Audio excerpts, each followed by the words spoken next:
నమస్తే. ఒక big breaking అయినటువంటి వార్త కనబడతా ఉంది. అజారుద్దీన్ గతంలో జూబ్లీహిల్స్ నుంచి పోటీ చేసి ఓడిపోయినటువంటి అజారుద్దీన్కి లక్కు కలిసి వస్తుందన్నట్టుగా మనకు స్పష్టంగా అర్థమవుతా ఉంది.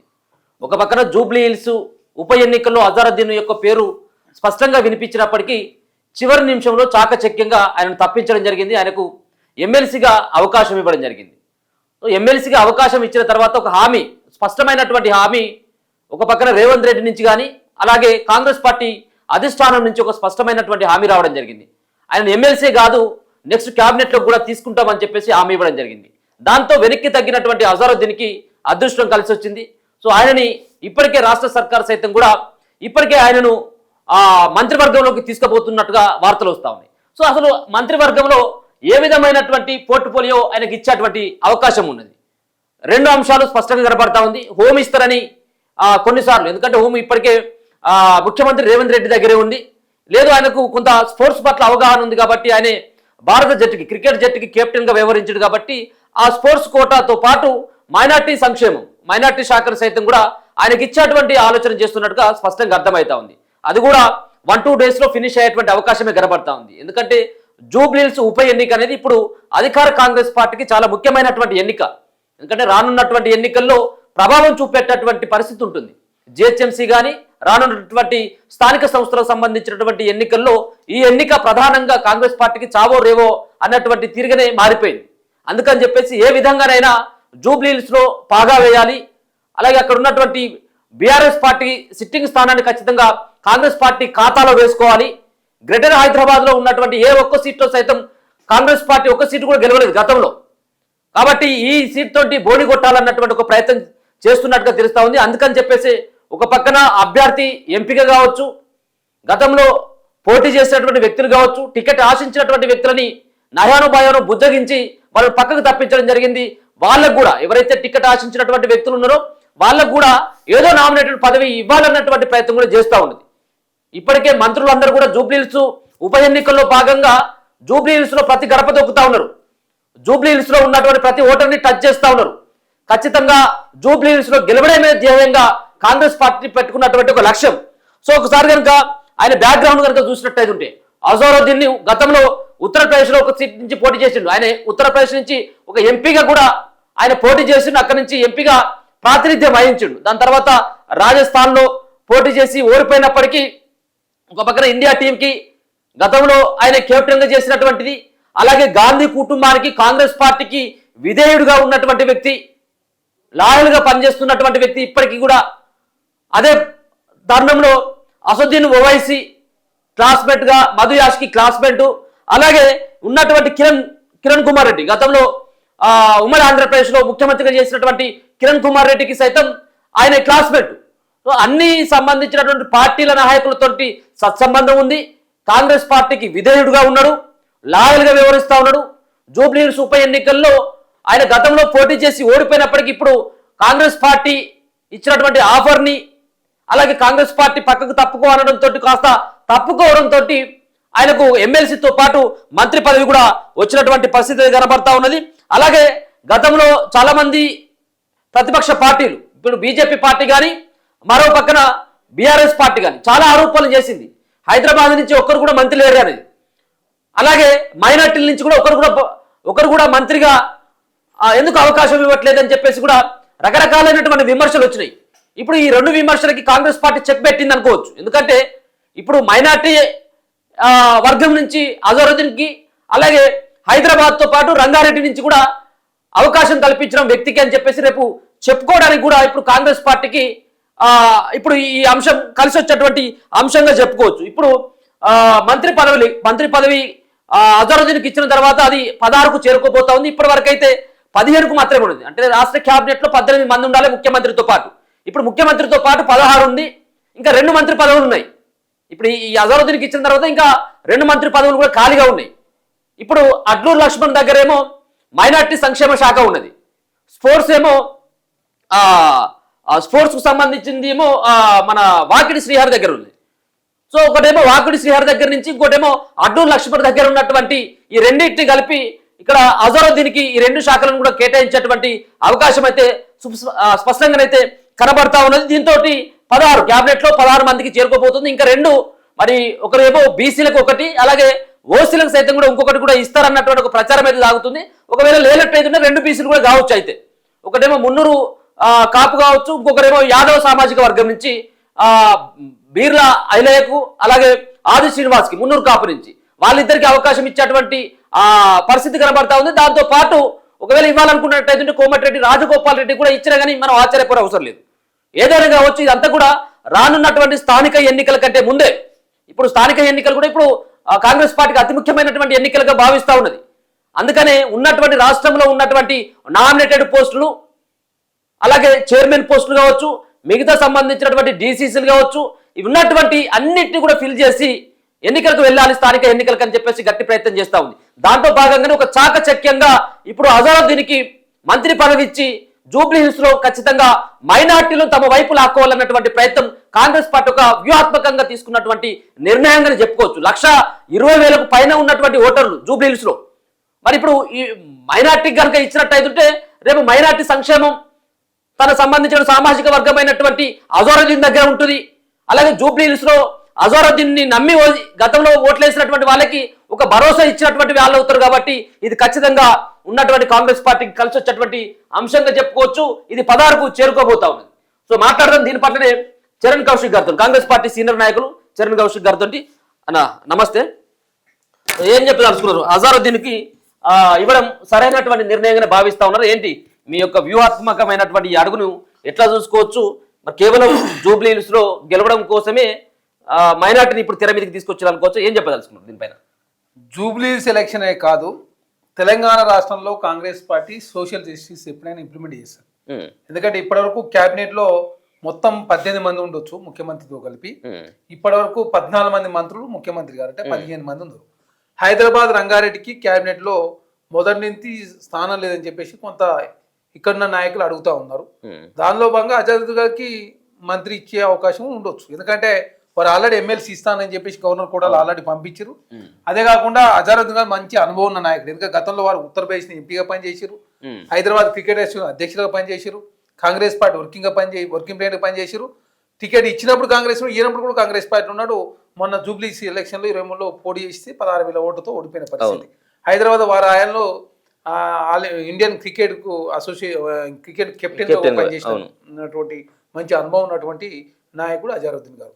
అదే కాకుండా మైనార్టీలకు ఇప్పుడు మంత్రివర్గంలో స్థానం లేదు కాబట్టి ఖచ్చితంగా మంత్రివర్గంలో స్థానం ఇస్తానని చెప్పేసి ప్రభుత్వం చాలా స్పష్టంగా ప్రకటించి దానిలో భాగంగా వారికి అవకాశం రావచ్చు. సో ఇప్పుడు అజారుద్దీన్కి ఇవ్వడం వల్ల జూబ్లీ హిల్స్ లో ఉన్నటువంటి ముస్లింలంతా కూడా కాంగ్రెస్ పార్టీ వైపు వచ్చేటువంటి అవకాశం ఆ వ్యూహాత్మకమైనటువంటి అడిగి అనుకోవచ్చు కాంగ్రెస్ పార్టీ. అజారుద్దీన్ గారు ఆ కోణంలో చూడాల్సిన అవసరం లేదు. ఎందుకంటే అజారుద్దీన్ గారు ఈ దేశంలో కాంగ్రెస్ కు కెప్టెన్ గా పనిచేశాడు, ఇండియన్ క్రికెట్ కు కెప్టెన్ గా పనిచేసాడు, హైదరాబాద్ క్రికెట్ అసోసియేషన్ ప్రెసిడెంట్ గా పనిచేశాడు. అదే కాకుండా వారు ఉత్తరప్రదేశ్ లోనే ఎంపీ పోటీ చేసి అక్కడ గెలిచిన పరిస్థితి. తర్వాత రాజస్థాన్ లో ఓడిపోయాడు. తర్వాత కాంగ్రెస్ పార్టీలో కావచ్చు భారతదేశానికి చాలా సంవత్సరాల కాలం పాటు సేవ చేసినటువంటి వ్యక్తి. నిజాం కాలేజీలో చదువుకున్నారు. చాలా మందితో సాన్నిహిత్య సంబంధంలో గాంధీ కుటుంబానికి కూడా విధేయుడు, రేవంత్ అన్నకు కూడా చాలా దగ్గర. అదే కాకుండా మీరు చూస్తా ఉన్నారు ఒక్కొక్క జిల్లాకు ఒక్కొక్క వ్యూహంతో కాంగ్రెస్ పార్టీ ముందుకు పోతుంటది. దానిలో భాగంగా మీరు చూస్తా ఉన్నారు క్యాబినెట్ లో నల్గొండ నుంచి 2 ఉన్నారు, ఉత్తమ్ కుమార్ రెడ్డి గారు, వెంకరెడ్డి గారు. ఖమ్మం నుంచి 3, పొంగులేటి శ్రీనివాసరెడ్డి గారు, బట్టి విక్రమార్క గారు, అదే కాకుండా తుమ్మల నాగేశ్వరరావు గారు. వరంగల్ నుంచి కొండ సురేఖ గారు, సీతక్క గారు ఉన్నారు. అదే కాకుండా కరీంనగర్ నుంచి శ్రీధర్బాబు గారు, మొన్నం ప్రభాకర్ గారు, అడ్లూరు లక్ష్మణ్ కుమార్ గారు. మెదక్ నుంచి దామోదర్ రాయనరసింహ గారు. ఆదిలాబాద్ కు సంబంధించి వివేక్ గారు. నిజామాబాద్ లో షబీర్ గారు అడ్వైజర్ గా ఉన్నారు, అక్కడ మంత్రివర్గంలో స్థానం లేదు. అదే కాకుండా హైదరాబాద్ రంగారెడ్డికి సంబంధించి ఇప్పుడు అజారుద్దీన్ గారికి ఇచ్చినట్లయితే ఆల్రెడీ స్పీకర్ గా ప్రసాద్ కుమార్ గారు కొనసాగుతా ఉన్నారు రంగారెడ్డి నుంచి. చీఫ్ విప్ గా ఎవరైతే పట్నం మహేందర్ రెడ్డి గారు ఉన్నారు. అదే కాకుండా అడ్వైజర్ గా చాలా మంది కాంగ్రెస్ పార్టీలో ఉన్నారు. కేశవరావు గారు హైదరాబాద్ నుంచి ఉన్నారు. అదే కాకుండా చాలా మంది అడ్వైజర్ చెబిరెల్లి గారు నిజామాబాద్ నుంచి ఉన్నారు. అదే కాకుండా వేం నరేంద్ర రెడ్డి గారు వరంగల్ నుంచి ఉన్నారు. అదే కాకుండా ఎంపీలుగా అవకాశం వచ్చినప్పుడు కూడా రేణుకా చౌదరి గారు చేశారు, అనిల్ కుమార్ యాదవ్ గారిని చేశారు. ఎమ్మెల్సీలో అవకాశం ఇచ్చిన అద్దంకి దయాకర్ గారిని, శంకర్ గారిని. అదే కాకుండా మహేష్ కుమార్ గౌడ్ గారు కాంగ్రెస్ పార్టీ పీసీ ప్రెసిడెంట్, ముఖ్యమంత్రిగా ఓసీ రేవంత్ రెడ్డి గారు, డిప్యూటీ సీఎం గా భట్టి గారు. అదే కాకుండా మైనార్టీలకు సంబంధించి ఇప్పుడు అజారుద్దీన్ ఎమ్మెల్సీ ఇస్తారని చెప్పి షబీర్ అలీ గారికి ఇచ్చారు. 15 మందిని ఆల్రెడీ కార్పొరేషన్ చైర్మన్ గా వివిధ హోదాలో సో ఎంతైనా కానీ ఇప్పుడు ఇది కొంత మలుపే అనుకోవచ్చు. జూబ్లీ హిల్స్ లో చాలా కీలకమైనటువంటి మలుపుగానే చెప్పుకోవచ్చు కాంగ్రెస్ పార్టీకి. కాంగ్రెస్ పార్టీ ఎప్పుడు కూడా సోషల్ జస్టిస్ కట్టుబడి ఉంటది. అదే అంటే అజారుద్ గారు టికెట్ ఇవ్వలేదు కాబట్టి ఎమ్మెల్సీ అంటే ఇప్పుడే ఇవ్వడానికి ప్రధానమైనటువంటి కారణం జూబ్లీ హిల్స్ ఉప ఎన్నిక అని చెప్పేసి అర్థమైపోతుంది కదా. ఒక్కోదానికి ఒక కారణం చూపించుకుంటానికి ఉండొచ్చు కాక, కాకపోతే ఎమ్మెల్సీగా అజారుద్ గారికి ఇస్తా అని చెప్పి ఆల్రెడీ గవర్నర్ కోటాలో కోదండ రెడ్డి గారిని ఇస్తాను పంపిరు. నవీన్ యాదవ్ గారికి ఎమ్మెల్యే టికెట్, అదే కాకుండా ఇంకొక సిఎన్ రెడ్డి గారు వారు కూడా కార్పొరేషన్ చైర్మన్ ఇస్తా అని చెప్పి మాట ఇచ్చి కాంగ్రెస్ పార్టీ ముగ్గురికి తలా ఒక పదవి ఇస్తూ సోషల్ జస్టిస్ లో భాగంగా కాంగ్రెస్ పార్టీ ముందుకు పోతా ఉంది. అదే కాకుండా వారికి స్పోర్ట్స్ లో కావచ్చు, వారు స్వతహాగా మైనార్టీ సామాజిక వర్గానికి సంబంధించి కాబట్టి వారికి దానిలో ప్రాముఖ్యత కాకుండా ప్రపంచవ్యాప్తంగా కూడా అజారుగా మంచి గుర్తింపు ఉన్నటువంటి నాయకులు. మీరేమనుకున్నారు ఇప్పుడు రెండు శాఖలతో పాటు ఒకవేళ అవసరమైనట్టు హోమ్ కూడా ఇచ్చేటువంటి అవకాశం ఏమైనా కనబడతా ఉంది? ఏది ఇస్తారు, శాఖ ముఖ్యం కాదు కదా. మైనార్టీకి ఒక మంత్రివర్గంలో స్థానం కావచ్చు, చాలా రోజులు మైనార్టీలో డిమాండ్ ఉన్నది, మైనార్టీలకు సంబంధించినటువంటి మంత్రివర్గంలో స్థానం లేదని వాళ్ళు గెలవనప్పటికీ కూడా అడ్వైజర్గా ఇచ్చారు. 15 మంది కార్పొరేషన్ చైర్మన్లు, ఒకరు కాదు రకరకాల అవకాశాలు కూడా మైనార్టీ కాంగ్రెస్ పార్టీ కల్పించింది. అదే కాకుండా వర్కింగ్ మైండ్ కూడా వారు పనిచేశారు. కాంగ్రెస్ పార్టీ టికెట్ ఇచ్చినప్పుడు ఉండి కాబట్టి ఖచ్చితంగా హైదరాబాద్ రంగారెడ్డి జిల్లాల నుంచి ప్రాతినిధ్యం లేదు కాబట్టి ఖచ్చితంగా ఇస్తే అన్ని రకాలు కూడా ఉపయోగం జరిగే అవకాశం ఉంది. సో ఒక్కసారి కనుక దీన్ని చూసినట్టయితే ఇక్కడ 15 మంది ఇప్పటికే క్యాబినెట్లో కనబడతా ఉన్నారు విత్ ముఖ్యమంత్రితో పాటు. ముఖ్యమంత్రి దగ్గర 7 శాఖలు, అంటే అందరి దగ్గర కూడా ఒక్కొక్క శాఖ ఇక్కడ కూడా లేవు, అందరికి కూడా 2-3 శాఖలు ఉన్నాయి ఇలా అందరు కూడా. సో ముఖ్యమంత్రి దగ్గర ఉన్నటువంటి శాఖలు హోమ్ మినిస్టర్ ఉన్నాడు, అలాగే commercial taxes, education and law and public ఎంటర్ప్రైజెస్కి సంబంధించినటువంటి ఈ శాఖలకు వెళ్ళి మరి ముఖ్యమంత్రి దగ్గర నుంచి ఇవ్వాలంటే నేరుగా హోం శాఖ ఇవ్వాలి. ఎందుకంటే మన స్పోర్ట్స్ కోట ఇక్కడ వాకిడి శ్రీహరి దగ్గర ఉంది మనం అనుకున్నటువంటిది. మరొక పక్కన మైనార్టీ శాఖ ఏమో అడ్లూరి లక్ష్మణ్ దగ్గర మైనార్టీ వెల్ఫేర్ సంబంధించినటువంటిది ఉంది. ఒకవేళ ఇవ్వాలనుకున్నట్టయితే అడ్లూరి లక్ష్మణ్ దగ్గర ఉన్నటువంటి 4 పోస్టులలో ఒకటి తీసేసి దీంతో పాటు ఇక్కడ స్పోర్ట్స్ ఇస్తే రెండు ఇవ్వాలి, అంటే స్పోర్ట్స్ అండ్ మైనార్టీ వెల్ఫేర్. లేనట్టయితే ఒకవేళ ఇవ్వాలనుకున్నట్టు ఒకటే ఇవ్వాలంటే అది హోమ్ మినిస్టర్ కావచ్చు. అయితే సో ఏదైనా జరగవచ్చు. ఇక్కడ ఉన్నటువంటి అందరూ కూడా రేవంత్ రెడ్డి, బట్టి విక్రమార్క, అలాగే ఉత్తమ్ కుమార్ రెడ్డి, దుద్దిల శ్రీధర్ బాబుతో పాటు పొంగులేటి శ్రీనివాసరెడ్డి, తుమ్మల నాగేశ్వరరావు, పొన్నం ప్రభాకర్, కొండా సురేఖ, సీతక్క, అలాగే జూపల్లి కృష్ణారావు, దామోదర్ రాజనరసింహ, కోమటిరెడ్డి వెంకటరెడ్డి, వివేక్ వెంకటస్వామి, అడ్లూరి లక్ష్మణ్ అండ్ వాకటి శ్రీహరితో పాటు ఇప్పుడు 16వ పేరు ఇప్పుడు ఉన్నటువంటి అజారుద్దీన్ ఈ 16వ నెంబర్లో ఆయన చేరబోతా ఉన్నాడు. ఇంకా 2 అది కూడా ఖచ్చితంగా విత్ ఇన్ ఇంకొక 1 మంత్ లోపల ఇవి కూడా ఫినిష్ అయిపోయేటటువంటి అవకాశమే కనబడతా ఉంది. ఎందుకంటే స్థానిక ఎన్నికలు ఖచ్చితంగా పెట్టాలన్నటువంటి ఒక ప్రయత్నం చేస్తూ ఉన్నది కాబట్టి మరోసారి ఆ రెండింటిని కూడా ఉన్నది అవకాశం ఉండొచ్చా? బీసీలకి 2 వచ్చేటువంటి అవకాశం ఉందా, లేకపోయినట్లయితే మళ్ళీ ఏమైనా ఓసీలకి అటువంటి? ఇప్పుడు క్యాబినెట్ లో యాదవ్ సామాజిక వర్గం మున్నూరు కాపులు తప్ప, అంటే ఒకరికి ఒక రకమైన అవకాశం. ఎస్టీలకు సంబంధించి మంత్రివర్గంలో ఇవ్వలేదు కాబట్టి డిప్యూటీ స్పీకర్ ఇచ్చారు. అవును, ఎస్సీలకు ఏనాడు లేని విధంగా స్పీకర్ గా ఎస్సీ 2 మంత్రివర్గంలో స్థానం. గతంలో కేసీఆర్ గారు ఒకరికి ఇస్తే 3 అయ్యారు. అదే కాకుండా చీఫ్ విప్ ఇంకా ఖాళీగా ఉన్నది. తర్వాత విప్పులు 2 ఖాళీగా ఉన్నాయి. ఎందుకంటే అడ్డూరు లక్ష్మణ్ గారి విప్పు, తర్వాత రామచంద్ర నాయక్ గారి విప్పు. కౌన్సిల్లో ఇంకా విప్పులు ఖాళీగా ఉన్నాయి. పార్టీకి వర్కింగ్ బెయిన్ కూడా ఖాళీగా ఉన్నాయి. కాబట్టి అందరికీ అన్ని వర్గాలకు సముచితమైన గౌరవ న్యాయం దక్కే అవకాశం కాంగ్రెస్ పార్టీలో చాలా స్పష్టంగా ఉంది.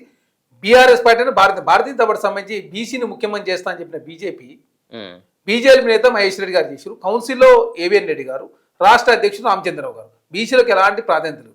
ఇక బీఆర్ఎస్ పార్టీలో ప్రెసిడెంట్ గా కేసీఆర్ గారు, బీఆర్ఎల్పీ నేతగా కేసీఆర్ గారే, వర్కింగ్ ప్రెసిడెంట్ గా కేటీఆర్. కానీ కాంగ్రెస్ పార్టీలో రాష్ట్ర అధ్యక్షుడు బీసీ, డిప్యూటీ సీఎంగా ఎస్సీ, ముఖ్యమంత్రిగా రేవంత్ రెడ్డి గారు ఉన్నారు. అదే పక్క రాష్ట్ర కర్ణాటకలో ముఖ్యమంత్రిగా సిద్ధరామయ్య గారు బీసీ యాదవ్ సామాజిక వర్గానికి సంబంధించిన వ్యక్తి ఉన్నారు. డిప్యూటీ సీఎంగా ఓసీ సామాజిక వర్గం అక్కడ. జాతీయ స్థాయిలో ఖర్గే గారు కాంగ్రెస్ పార్టీ అధ్యక్షులు, వారు రాజ్యసభలో ఫ్లోర్ లీడరు, అదేవిధంగా లోక్సభలో రాహుల్ గాంధీ గారు. అంటే సోషల్ జస్టిస్ ఉండే విధంగా కాంగ్రెస్ పార్టీ అన్ని వర్గాలకు సముచిత న్యాయం గౌరవం ఇచ్చే ప్రయత్నంలో ముందుకు పోతుంది. బీఆర్ఎస్ పార్టీ మొదటి క్యాబినెట్ లో మహిళలకు మంత్రే లేదు. పక్క పార్టీని తీసుకొని శ్రీనివాస్ యాదవ్ గారిని, సబితేంద్ర రెడ్డి గారిని మంత్రి చేసిన చరిత్ర వాళ్ళది. వాళ్ళు ఇప్పుడు పెద్ద పెద్ద మాటలు మాట్లాడే ప్రయత్నం. అదే కాకుండా కాంగ్రెస్ పార్టీకి సంబంధించి మంత్రివర్గంలో మహిళలు 2 ఉన్నారు. 2 సీతక్క గారు, సురేఖ గారు. బీసీలకు సంబంధించి ఆల్రెడీ 3 ఉన్నారు. ఇంకా 2 ఖాళీ ఉన్నాయి కాబట్టి బీసీలకు వచ్చే అవకాశం ఉంది.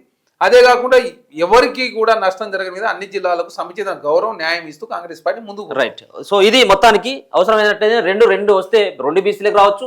అవసరమైనట్టు దాంట్లో ఒక ఓసీని కూడా అవకాశం ఇచ్చినట్టయితే రాజగోపాల్ రెడ్డికి ఇచ్చేటువంటి అవకాశం ఉన్నది. అలాగే చాలా మంది సుదర్శన్ రెడ్డి లాంటి ముఖ్యమంత్రికి అనుచరునిగా ముఖ్యమంత్రిని ఇప్పుడున్నటువంటి రేవంత్ రెడ్డికి అతి సన్నిహితుడుగా రేవంత్ రెడ్డి కాంగ్రెస్ పార్టీలోకి రావడానికి ప్రధానమైనటువంటి వ్యక్తిగా ఆ పేరున్నటువంటి సుదర్శన్ రెడ్డికి అవసరమైనట్టయితే ఉంటే చీఫ్ అడ్వైజర్ గా కూడా ఆయనకు అవకాశం ఇచ్చేటువంటి కనబడతా ఉంది. అలాగే జగిత్యాలకు సంబంధించిన మొన్నటి వరకు ఎమ్మెల్సీగా కొనసాగినటువంటి జీవన్ రెడ్డికి సైతం కూడా ఆయనను కూడా పార్టీలో కీలకమైనటువంటి పదవి కూడా లభించేటువంటి అవకాశం ఉంటుంది. ఎవరైతే అసంతృప్తులు ఉండకుండా కాంగ్రెస్ పార్టీ ఒక చాకచక్యంగా ఒక వ్యూహాత్మకంగా అడుగులు వేస్తుందని అయితే తెలుసుకోవచ్చు. సో ఈ రోజు తీసుకున్నటువంటి ఒక నిర్ణయం అయితే మాత్రం జూబ్లీహిల్స్ ఎన్నికల్లో తీవ్రమైనటువంటి ప్రభావాన్ని చూపెట్టేటువంటి అవకాశం ఉంటుంది. అలాగే జూబ్లీహిల్స్ లో కాంగ్రెస్ పార్టీ విజయానికి ఇది ఒక పెద్ద ప్లస్ అయ్యేటువంటి అవకాశం అయితే స్పష్టంగా కనబడతా ఉంది. ఒకవేళ హోమ్ మినిస్టర్ గా అవకాశం ఇచ్చినా కానీ మనం ఆశ్చర్యపోయిన అవసరం లేదు. ఏమిస్తారు అనేది కూడా చూడాల్సినటువంటి అవసరం ఉంది. ఇప్పుడేమో హోమ్ మినిస్టర్ అండ్ స్పోర్ట్స్ అలాగే మైనార్టీ వెల్ఫేర్, సో ఈ మూడిట్లలో ఇస్తేనేమో ఆ రెండు శాఖలు, లేకపోయినట్టుంటే హోమ్ మినిస్టర్ గా కూడా అజరుద్దీన్ చూసేటువంటి అవకాశం అయితే స్పష్టంగా కనబడుతుంది. గతంలో హోమ్ మినిస్టర్ గా అక్కడ మహమూద్ అలీ ఉండే, మహమూద్ అలీకి కూడా ఒక ముస్లింకే గత సర్కారు అవకాశం ఇచ్చింది. మరి ఇప్పుడు కూడా హోమ్ మినిస్టర్ గా ముస్లింకే అవకాశం, మైనార్టీకి అవకాశం ఇస్తారా అనేది కొంత సస్పెన్స్ గా చూడాలి. ఏం జరగబోతా ఉంది అనేది మనకు రేపటి వరకు క్లారిటీగా తెలిసేటువంటి అవకాశం ఉన్నప్పటికీ మంత్రివర్గంలో మాత్రం అజరుద్దీన్ ఖచ్చితంగా ఉండబోతా ఉన్నాడు. చూస్తూనే ఉండండి మన తెలుగు.